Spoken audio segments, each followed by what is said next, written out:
Hello and welcome to the Beginning of Wisdom Live. I'm Andrew Schumacher. It's been a crazy week, pretty much for everybody. We are still experiencing all of the craziness around the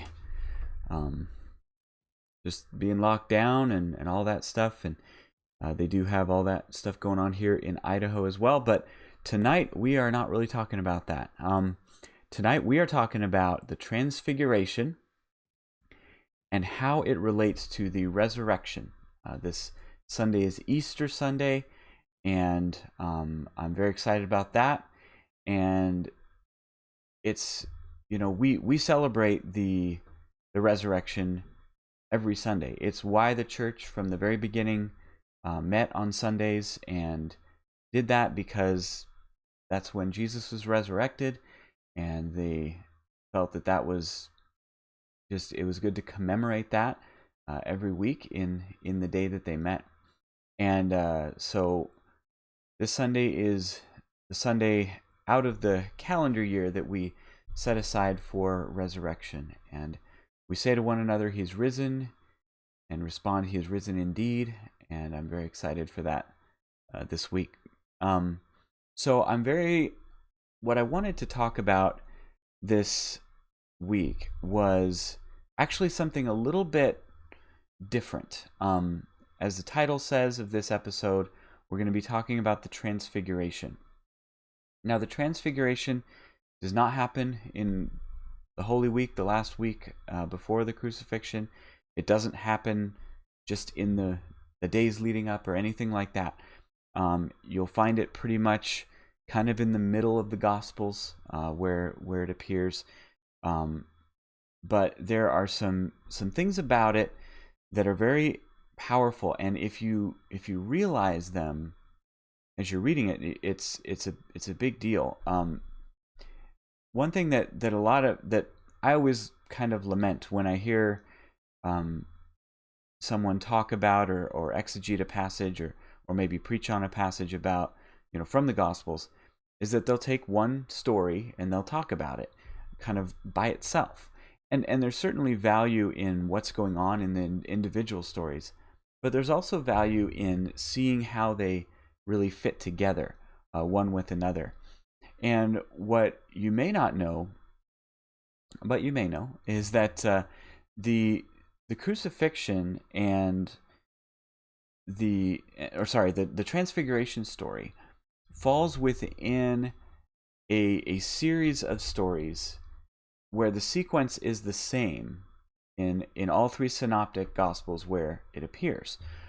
You have, it kind of starts, it actually starts even earlier than what we're going to look at tonight, but there's Peter's confession, "You are the Christ, the Son of the living God," and Jesus talks to Peter about that, and different Gospels have more or less, detail there, but that happens.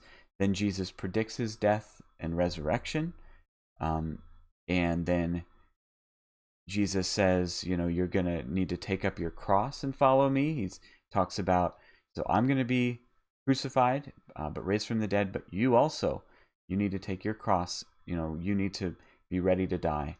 And then the Transfiguration happens.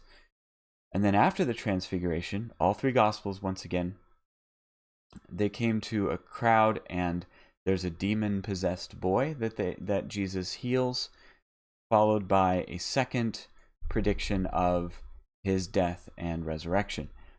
And I know that much. I didn't check all three Gospels beyond that point, because that's what I was going to talk about today.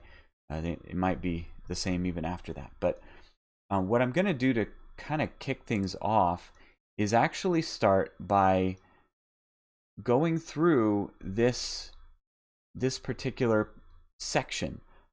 It's a little more than a whole chapter, but I want to read through the whole thing, and what I want you to kind of catch, and we'll catch some things in the episode that you may not catch just from listening to it on its own, but what I want you to also think about is just these events as they flow one into another, because that is really it's really telling, And this does have something to do with Easter and with, Jesus' death and resurrection. I've mentioned it a couple times because Jesus mentioned it a couple times here, more than that.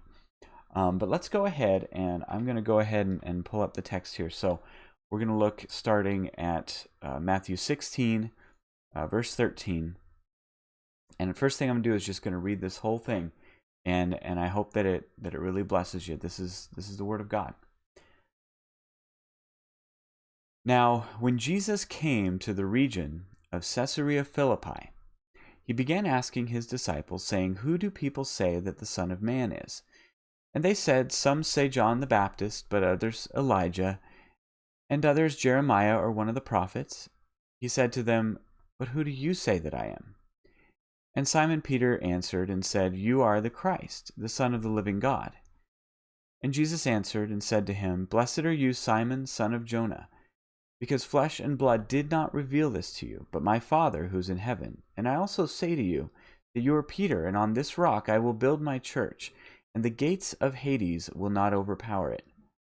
I will give you the keys of the kingdom of heaven, and whatever you bind on earth will be bound in heaven, and whatever you release on earth will be released in heaven."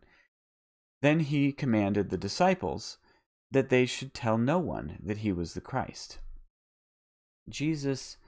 So from that time on, Jesus began to show his disciples that he must go to Jerusalem and suffer many things from the elders and chief priests and scribes, and be killed, and be raised on the third day. And Peter took him aside and began to rebuke him, saying, "God forbid, Lord, this will never happen to you." But he turned around and said to Peter, "Get behind me, Satan. You are a cause of stumbling for me, because you are not intent on the things of God, but the things of people." Then Jesus said to his disciples, "If anyone wants to come after me, let him deny himself and take up his cross and follow me. For whoever wants to live his life will lose it. Whoever wants to save his life will lose it. But whoever loses his life on account of me will find it. For what will a person be benefited if he gains the whole world but forfeits his life? Or what will a person give in exchange for his life? For the Son of Man is going to come in the glory of his Father with his angels, and at that time he will reward each one according to what he has done. Truly I say to you that there are some of those standing here who will never experience death until they see the Son of Man coming in his kingdom." And after 6 days, Jesus took along Peter and James and John his brother and led them up on a high mountain by themselves. And he was transfigured before them, and his face shone like the sun, and his clothing became bright as the light. And behold, Moses and Elijah appeared to them, talking with them. So Peter answered and said to Jesus, "Lord, it is good that we are here. If you want, I will make here 3 shelters, one for you, and one for Moses, and one for Elijah." While he was still speaking, behold, a bright cloud overshadowed them, and behold, a voice from the cloud said, "This is my beloved Son, with whom I am well pleased. Listen to him." And when the disciples heard this, they fell down on their faces and were extremely frightened. And Jesus came and touched them and said, "Get up, and do not be afraid." And when they lifted up their eyes, they saw no one except him, Jesus alone. And as they were coming down from the mountain, Jesus commanded them, saying, "Tell no one the vision until the Son of Man is raised from the dead." And the disciples asked him, saying, "Then why do the scribes say that Elijah must come first?" And he answered and said, "Elijah is indeed coming and will restore all things. But I say to you that Elijah has already come." And they did not recognize him, but did with him whatever they wanted. In the same way also, the Son of Man is going to suffer at their hands. Then the disciples understood that he had spoken to them about John the Baptist. And when they came to the crowd, a man approached him, kneeling down before him and saying, "Lord, have mercy on my son, because he has seizures and suffers severely, for often he falls into the fire and often into the water. And I brought him to your disciples, and they were not able to heal him." And Jesus answered and said, O unbelieving and perverse generation, how long will I be with you? How long must I put up with you? Bring him here to me. And Jesus rebuked him, and the demon came out of him, and the boy was healed from that hour. Then the disciples approached Jesus privately and said, Why were we not able to expel it? And he said to them, Because of your little faith. For truly I say to you, if you have faith like a mustard seed, you will say to this mountain, Move from here to there, and it will move, and nothing will be impossible for you. Now as they were gathering in Galilee, he said to them, The Son of Man is going to be betrayed into the hands of men, and they will kill him, and on the third day he will be raised. And they were extremely distressed. So, a good chunk of scripture here, and this is something that really just, when we talk about the Transfiguration, so often we just kind of sit there, and we just talk about that by itself, and sometimes we even try to interpret some of the texts around it as if they aren't part of this narrative. The fact that all of these sections, like I mentioned, go together in all three of the Synoptic Gospels tells us that this is to be understood as a unit. That it begins with Peter's confession and moves on through these events. So I want to hit a few different points that are just very powerful and really show us some things that you may not have known about this passage. So the first thing I want to talk about is Caesarea Philippi. So the very first verse we read says Jesus came to the region of Caesarea Philippi. So where is this? This is a region sort of on the outskirts or just outside of sort of what was generally considered Israel. It was a place of Gentiles, and at the foot of Mount Hermon, which is known as this place of darkness. It was known by the people there as the gates of Hades. This mountain had a reputation for being where spiritual darkness ruled, and where it ruled from. So Jesus has come into sort of, he's basically walking up to the enemy's front door, and this is where they are, and he starts asking his disciples about who he is and all of that. But then then he goes on, and for the first time it says in verse 21. Well, first of all, I want to talk about this. So this area is called the gates of Hades. And Jesus says to Peter, on this rock I will build my church, and the gates of Hades will not overpower it. Something that we need to think about in this text is that the gates, well, a couple things, is the gates of Hades will not overpower it. Overpower there, that Greek term, it can mean a number of things. It can generally overpower or prevail, that kind of thing. But we need to remember what he's talking about. He's talking about gates. And gates are a defensive measure, not offensive. It's not, gates don't come out and attack. And when he says, I will build my church and the gates of Hades will not overpower it, really, he's talking about a defensive. And so there's some translations that will say, will not overcome, will not prevail against it, will not withstand it, will not withstand the church. We've often heard this text preached or taught as, that the church will not be defeated by Satan and by his powers, and that's very much true.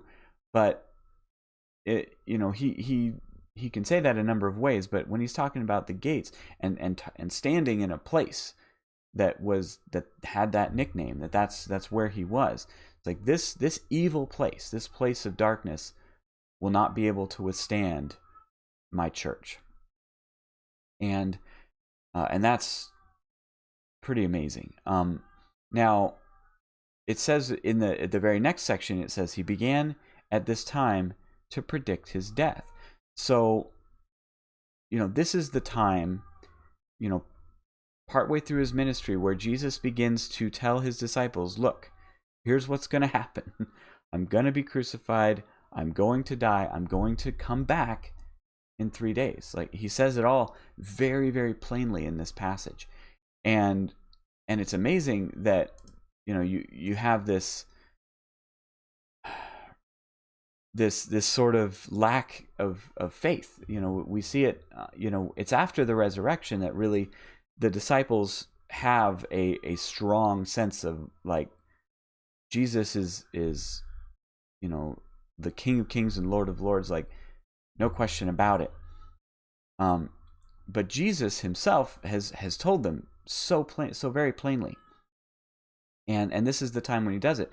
And you may have heard of a term when talking about Scripture, and this happens, Old Testament happens, New Testament as well, of it's a, oh darn it, maybe someone in the chat can remind me of there's a technical term for when you bookend something with the same statement twice or something similar, and the thing in the middle is really what those things are pointing at. That's sort of the main point, is what's in the middle, but then stuff kind of goes out and leads out, and then the same thing is at either end. And it's like I can't remember the exact word. I don't want to say it and be it's something. There's a technical term, but it happens a lot in Scripture.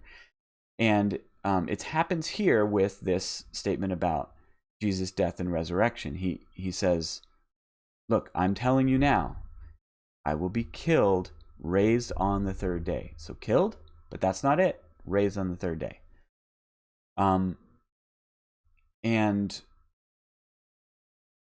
so then, but then he goes on and explains to the disciples about his own death. He immediately then goes on and explains about them. And he says, if anyone wants to come after me, let him deny himself, take up his cross, and follow me. So immediately in talking about, I'm going to die, I'm going to be raised. Now, if you want to follow me, that's where I'm going. That's where you're going if you follow me. You have to take up your cross. They all knew what crucifixion was.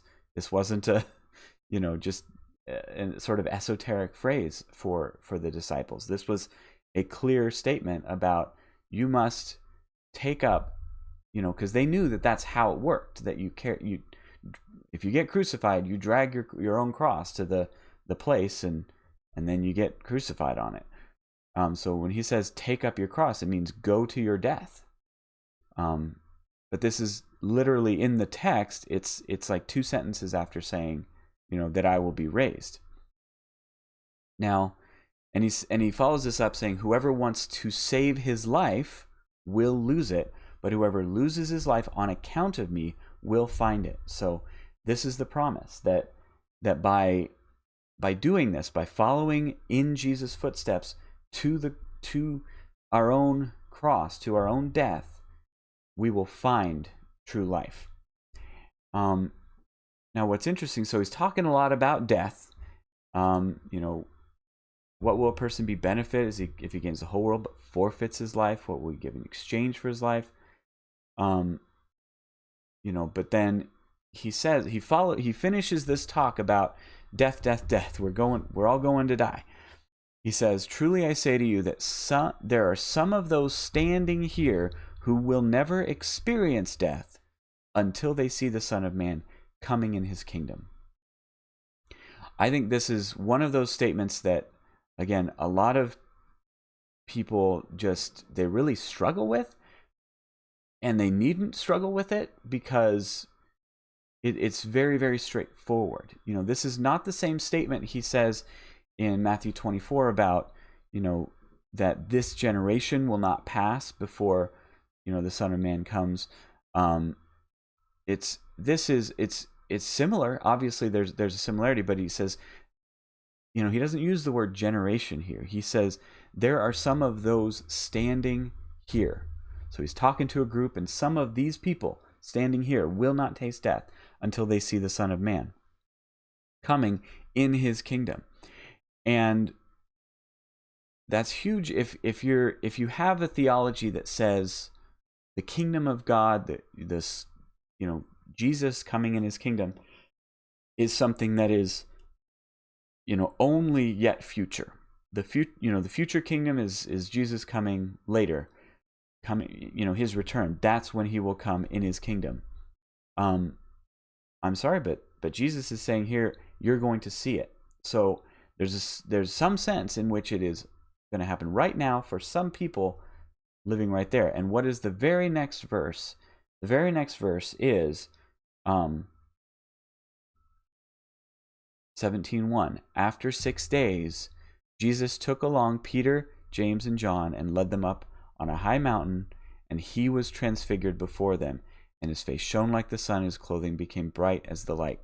Jesus, they just saw the Son of Man coming in his kingdom.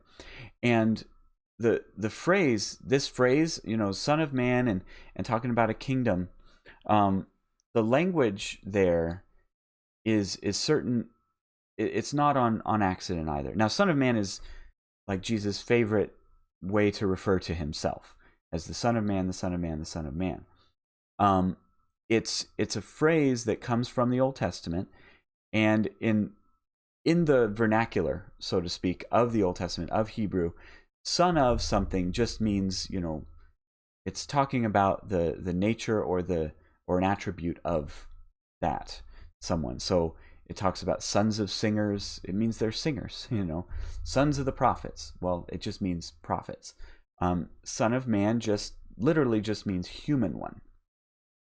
If you take it literally, but it's also, a very recognizable phrase from Daniel 7. And in Daniel 7, the Son of Man comes to the Ancient of Days, and it says he's given power and dominion, and over all the nations there's this kingdom, and he's a king. The Son of Man is made a king in Daniel 7. The human one is made a king. And I've heard Michael Heiser talks about this phrase and in Daniel 7 and how he just thinks it's interesting that any prophet or anybody would fixate on this phrase that just means human one. It's like, yeah, I'm a human one. Like that is some kind of novelty. It's not like a proof, but it is an interesting thing, because if Jesus is God incarnate, then it is a novelty. For eternity, he's just been God, and now he's experiencing humanity, and he says, I'm a human one, and I'm the human one, the quintessential human man, the Son of Man. So, but there's this idea that he's hearkening back to Daniel 7.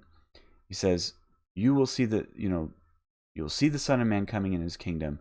And what do they see? They see a very glorious event. They see Jesus transfigured. But and Jesus is there, and the Father's there, just like in Daniel. But in this case, it does something a little bit different. But I want to make sure I don't miss any things here. So in the in this event, one thing that happens is you see kind of a fulfillment of something that Jesus said in the Sermon on the Mount. In the Sermon on the Mount, Jesus talks about you don't light a lamp and put it under a basket. A city on a hill cannot be hidden. When you have a light, you raise it up and so that everyone can see.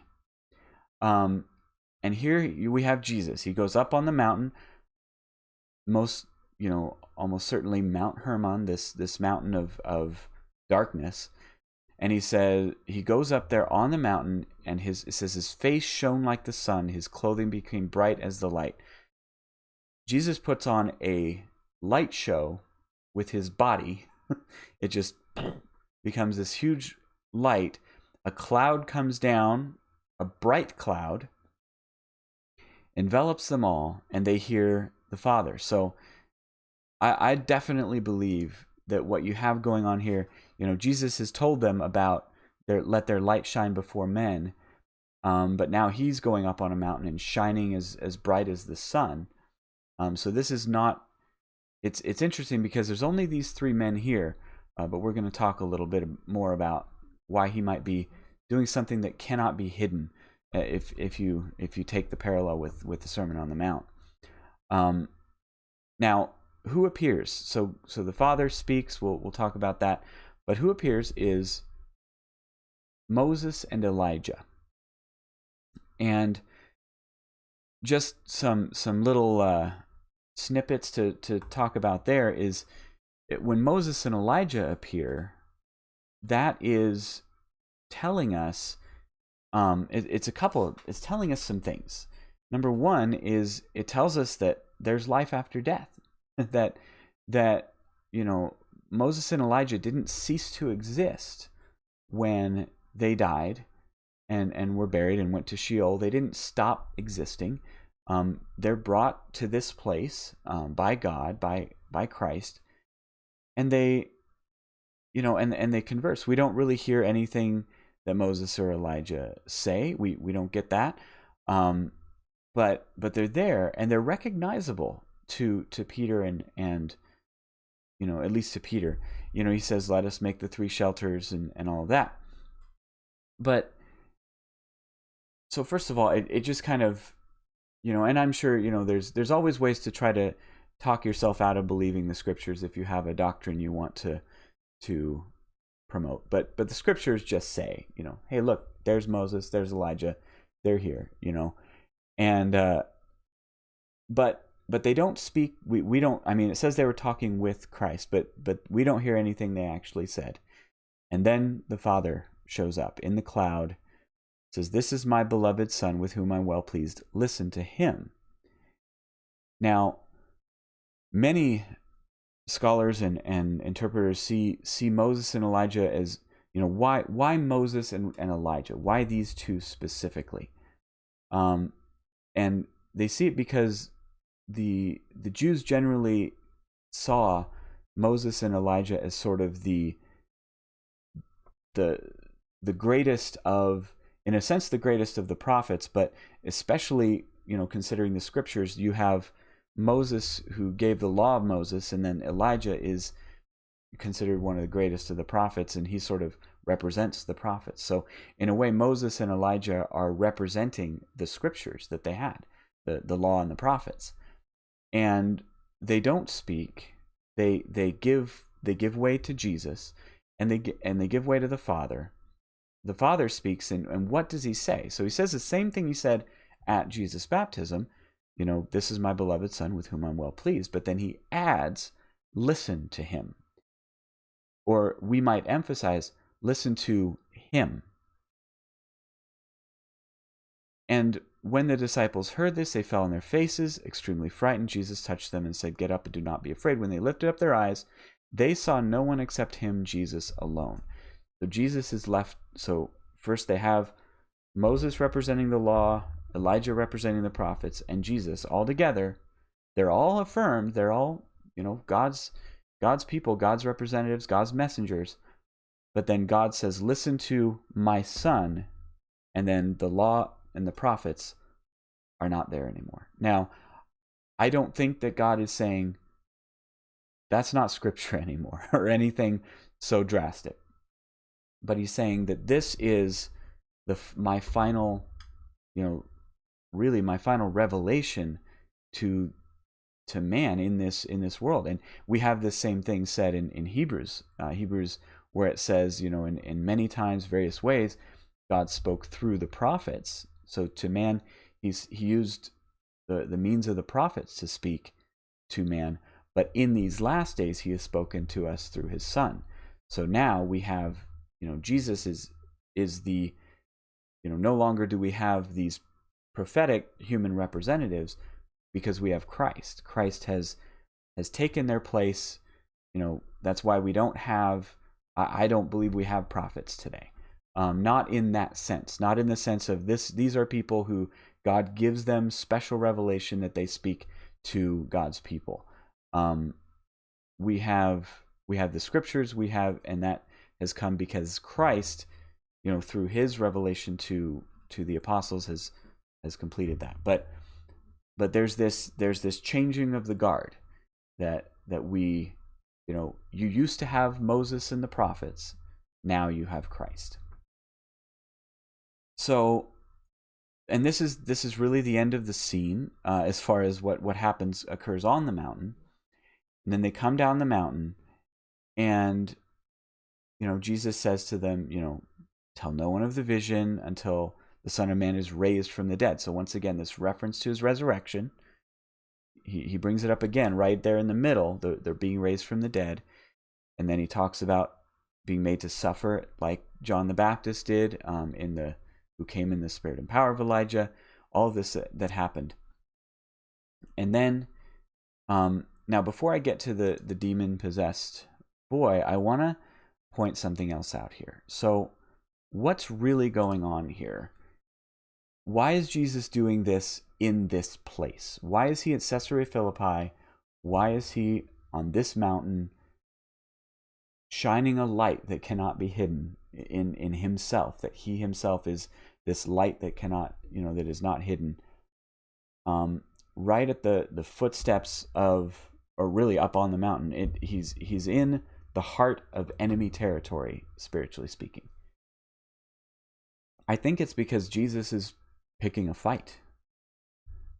Jesus is going to the center, the geographical center of the powers of darkness, and putting on a show to show them that He can waltz right in to their stronghold, reveal Himself, and they can't do a thing about it. And I liken this to, like, if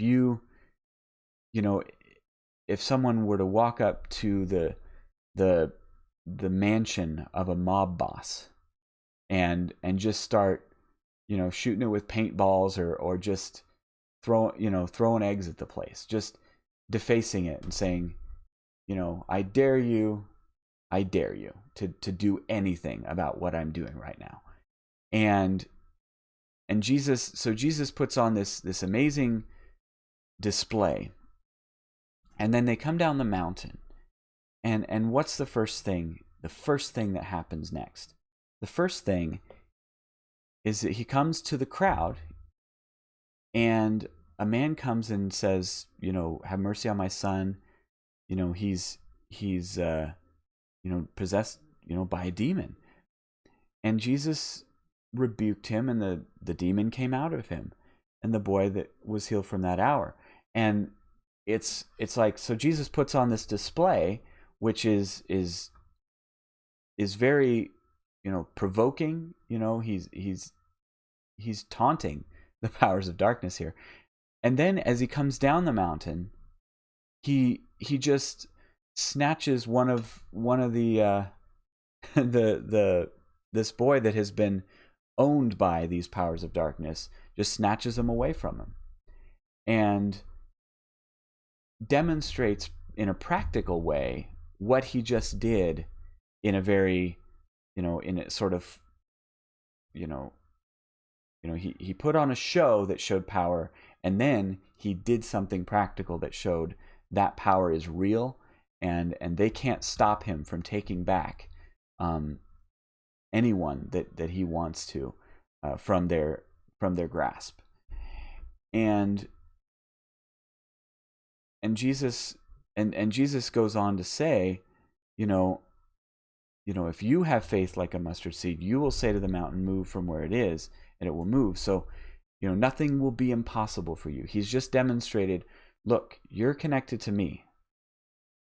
I'm about to go die and be raised from the dead. Now let me prove to you I have the power to do that. Now, I've done that. Now let's go down, and I'm going to prove it to you again by healing the demon-possessed boy. And what did I say to you? I said, if you want to If you lose your life for my sake, you'll find it. He's cementing this idea that if they are connected to him, they'll not have they have nothing to fear.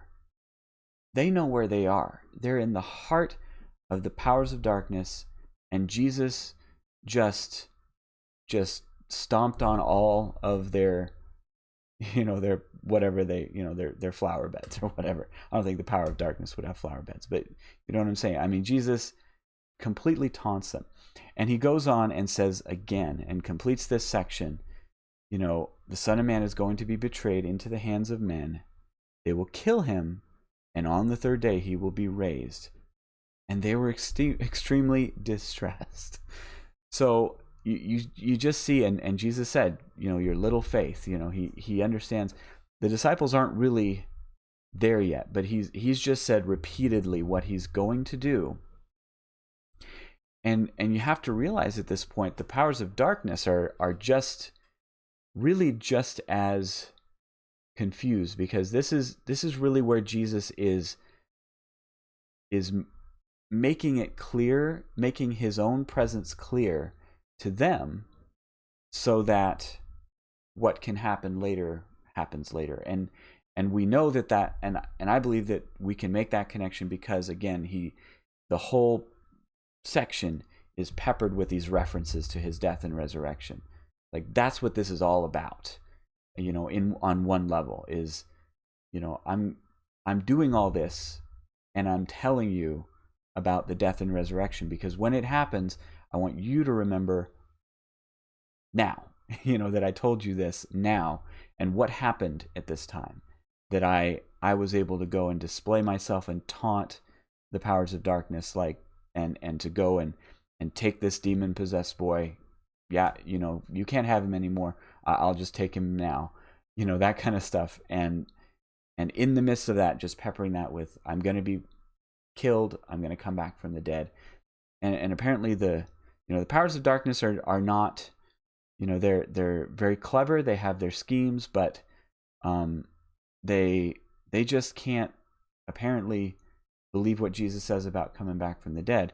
And I think there's one other passage that I think is so important for us to see in this, and that is that I think is connected to what we have here, and that is in 1 Corinthians, something Paul says.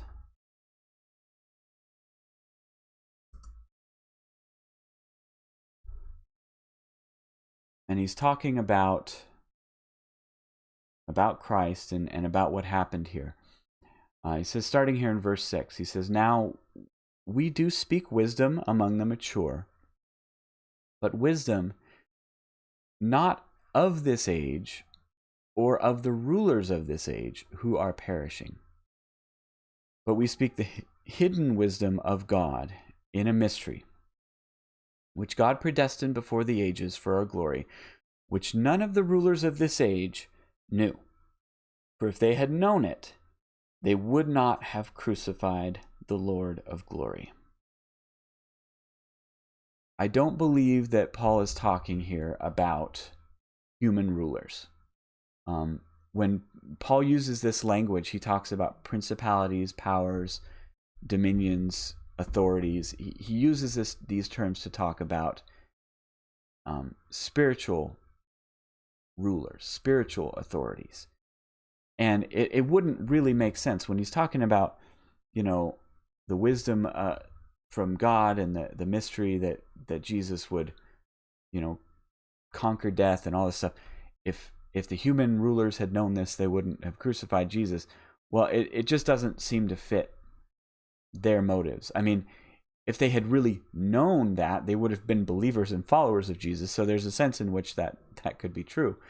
But the idea that they were scared of Jesus coming back from the dead or anything like that, or had any reason to be, is, I think, doesn't make as much sense.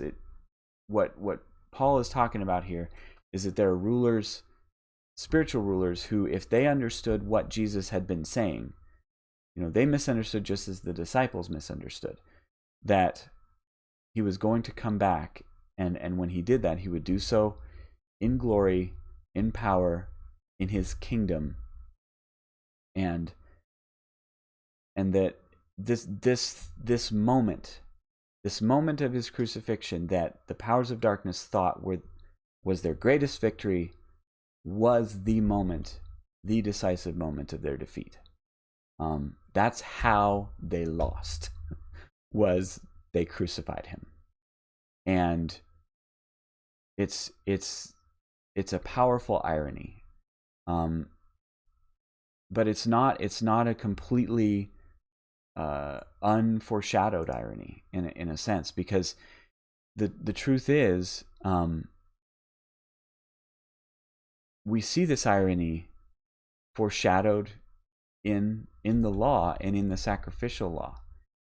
The way that the temple is set up, with the the outermost parts and the tent, the tabernacle, and then you have sort of this outer tent, and then the sort of outdoor area where some sacrifices are done, but then inside in the small, as you get further and further in, it becomes more and more holy, more and more set apart.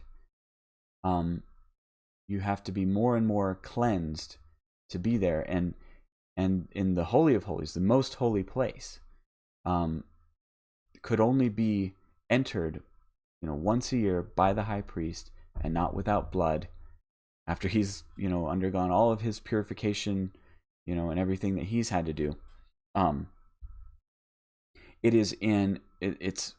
blood is in a sense the irony to it, that blood is something of death. If you touch blood or death or anything related, fluids, all that stuff, like that was something that made you unclean. That was something that made it so you couldn't go to the temple. But in the context of the sacrifices, in the most holy place, that is where the blood happens. The death is brought to that place, and that death atones. It makes atonement for the people. And there's a powerful contrast there. There's this sort of divine irony that you have. The most holy place is also the place where you are supposed to bring the death. And then you have Jesus saying, displaying his power and authority to provoke the powers of darkness to rage and recklessness, so that they crucify the Lord of glory. And in that moment where they think they have triumphed, darkness has overcome the light, overcome the Son of God.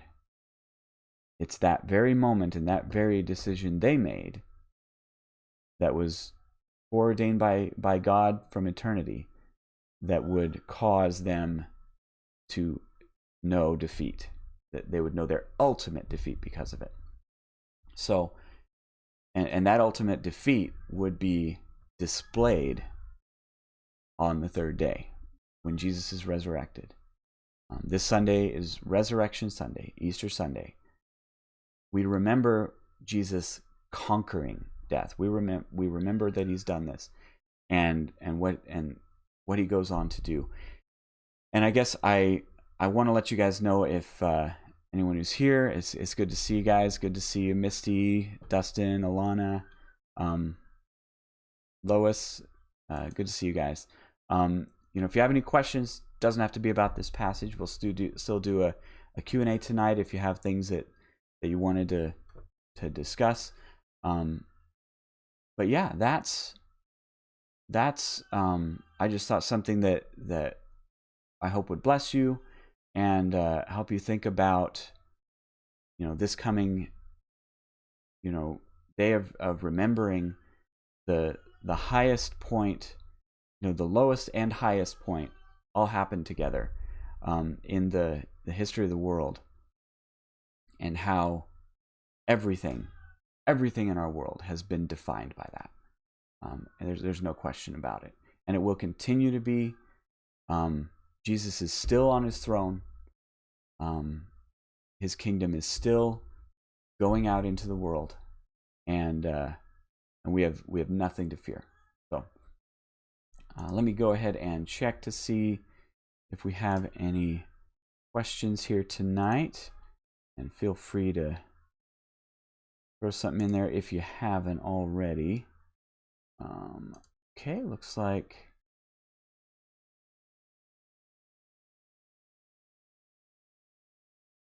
so. Got a question from Dustin Neely. Says Romans 12:2 is translated "be transformed by the renewing of your mind," but it's actually the same Greek word in Matthew 17:2 for transfigured. Interesting.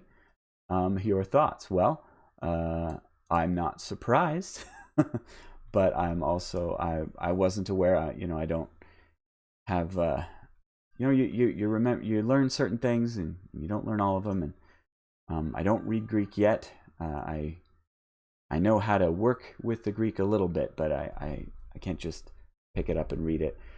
I think that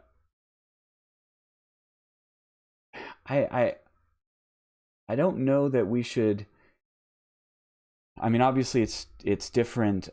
We have different authors, different type of literature, different contexts.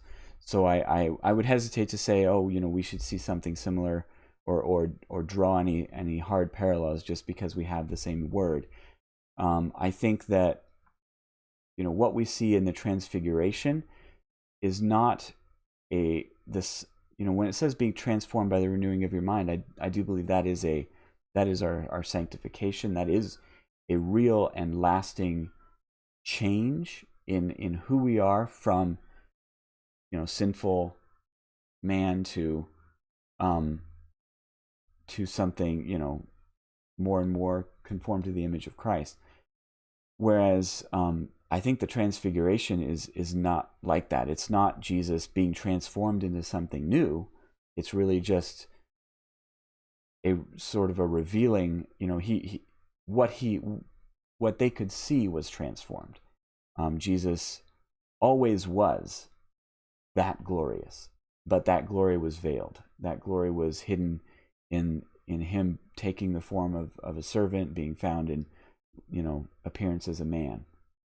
But they got to see a glimpse of sort of Jesus as he really is, the glory of God because he is God.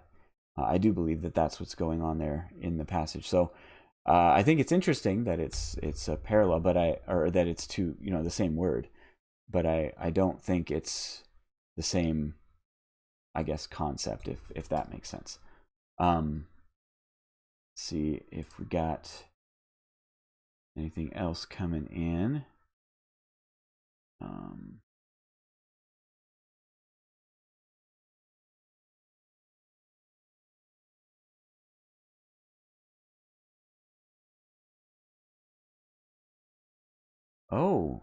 I'm just looking through the chat, and Dustin Neely makes a point. Says technically Elijah never died. That's true. You are right. He didn't. So Moses and Elijah also represent the living and the dead. Very, very good. Very good point.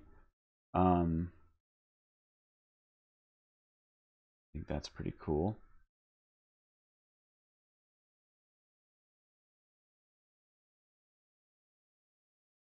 Okay, so it looks like that's about what we've got for tonight.